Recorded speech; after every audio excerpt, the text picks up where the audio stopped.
so I just wanted to show you quickly the difference between the free and the premium version of Grammarly while editing a specific text. The text that I'm going to use to edit for this example is the actual blog post that you are reading right now. So as of this moment of filming this, I just finished the first draft of the blog post. I haven't edited anything. I wanted to have as many mistakes as possible without purposely putting them in there, just to show you the differences in what Grammarly picks up on the blog post that I wrote. So to use Grammarly, it's super simple. First, I just want to show you what the desktop version looks like. This is the desktop version right here. So to use it, all you have to do is copy and paste your text inside of the browser. And it's very, very simple to use.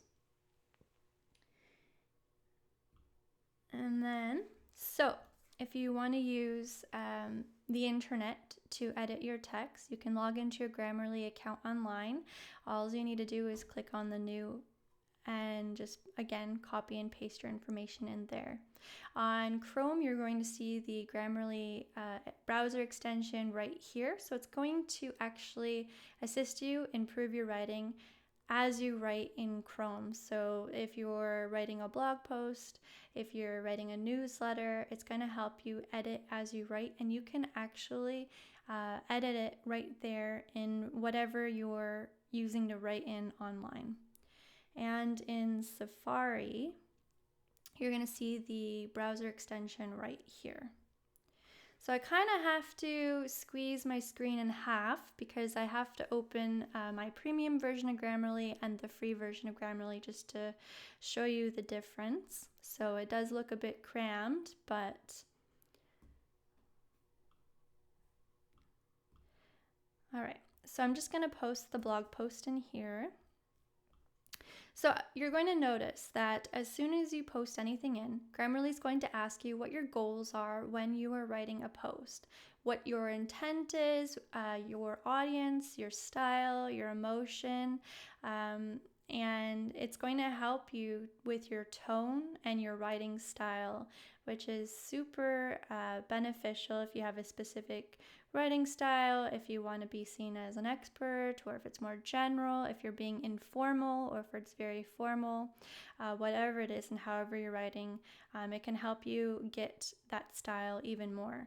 For the purposes of this, I'm just going to skip that just to show you in general with what I have actually written. So in the free version of Grammarly, you're going to see the critical errors and spelling mistakes. That's what the free version offers.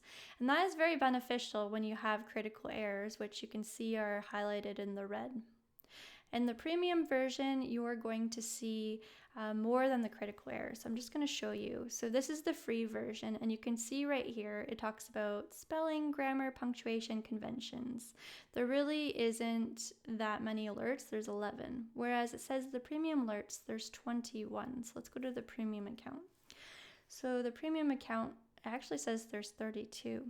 So there's the spelling, grammar, punctuation, fluency, conventions, concisiveness, formality, confidence, clarity, variety, and so there you go. So there's a lot more variety when it comes to the premium version. So I'm going to show you just how useful the premium version is when it's editing this blog post. So to start, so just to show you an example, yeah, this is a critical error because we don't need a comma there. That comma is completely inappropriate, so we're going to take that out. And all you have to do is click on the button and it actually edits the text for you. So again, adding a hyphen, well, that's a critical error right there. That's necessary. But you can see that it skips right here where it has certain and own in the premium. So the premium is going to tell you that certain is often an overused word. And it suggests the word specific to enhance your vocabulary. Now that's up to you if you want to make that change. Just because the word certain is overused doesn't mean that it's an error. It's just that you want to make sure that you have variety in your writing style, and you want to make sure that you use synonyms and words to enhance your vocabulary. But it's not necessary to change that word unless you had certain here, certain there, certain here, right, in every paragraph, then that becomes very redundant. Also here, own is a tautology. So saying your own, your and own, that's kind of repeating the same thing, right? So we don't really need to have the word own in there. Then we're going to see when we go to this paragraph right here that the premium version is going to help you find areas where it's an unclear antecedent, which means that the subject is not clear when it talks about this what, right? So by changing this and rewriting this structure, it's going to help you have more clarity and to immediately point out what you are referencing to when you use the word this. Again, so these are critical errors, AI powered, that's going to be a hyphen. We're going to go down just to kind of give you an idea. This looks like I have an extra space. And another critical error, I'm missing a capital in Microsoft. Okay, so you can see simply right here. Again, this is another suggestion to enhance my vocabulary, and it's suggesting merrily instead of simply. And I actually like the word merrily better here, so I'm actually going to use that. It sounds better to me. Here's a very beneficial part of Grammarly Premium. So I'm just going to open this just so you can see it a bit better. Where'd that go? Okay. So instead of the free version of Grammarly will assist you to correct critical grammar errors and provide you, it actually is suggesting that I use the free version of Grammarly will assist you in correcting critical grammar errors and providing you with spelling checks. I don't know about you, but this sounds a lot better when it comes to, this blog post. So I'm going to make that change. And then it's going to suggest words like really, it's not really necessary. Saying the free version is a really great instead of just is a great place. I don't really need that, right? So that's talking about concisiveness right there. Just going to get both of these back up to date so you have an idea. Okay, so here's an example of something that you don't want to change. So right here, Grammarly is suggesting that maybe I use the word second. However, double subject is actually one of the checks that Grammarly's premium version does, and that is what they call it on their website. So I don't want to change that because what is second subject, right? To me, that doesn't really make sense. It's a double subject. So make sure you read the explanation that Grammarly provides you to make sure that it is actually suggesting something that's going to be beneficial for you. After all, these are all suggestions. You don't have to do anything.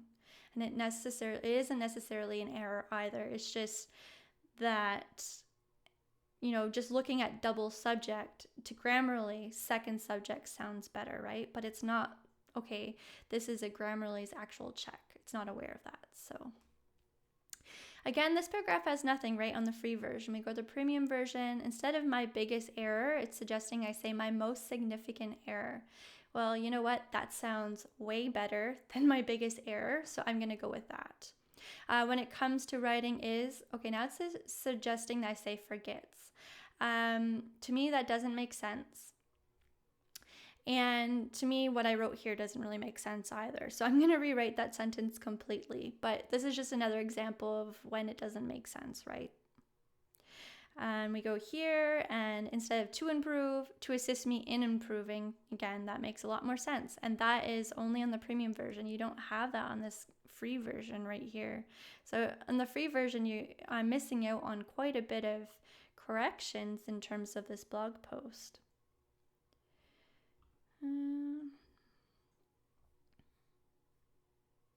And again, right here, this doesn't make sense.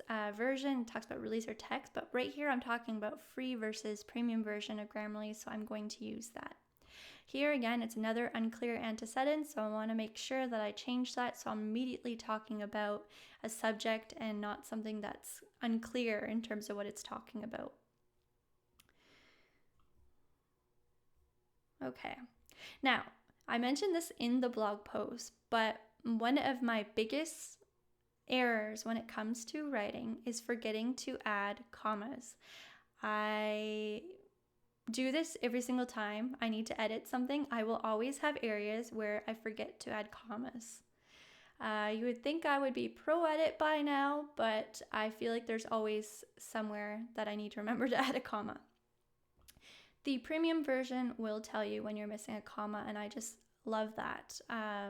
That is something that has been a lifesaver for me, and that I highly recommend that if you are not adept at editing your writing, I really recommend you check out the premium version, especially for things like missing commas and helping you to rewrite the sentence structure with your verbs and that, because the premium really is worth the money to me.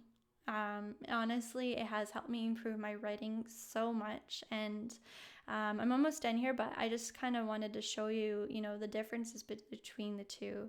This is another critical error, so that makes a lot more sense.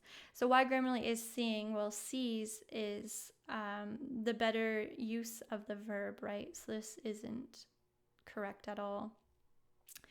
Again, it's that you don't have to make a correction. You don't have to correct. To me, I think I would probably put like correct the error or something.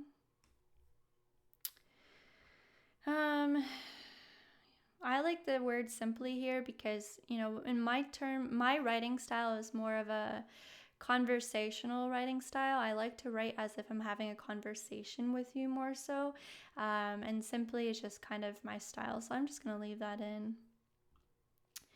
Again, so passive voice. So the premium version is going to tell you when you have passive voice. You don't want to have too much passive voice when it comes to your writing style.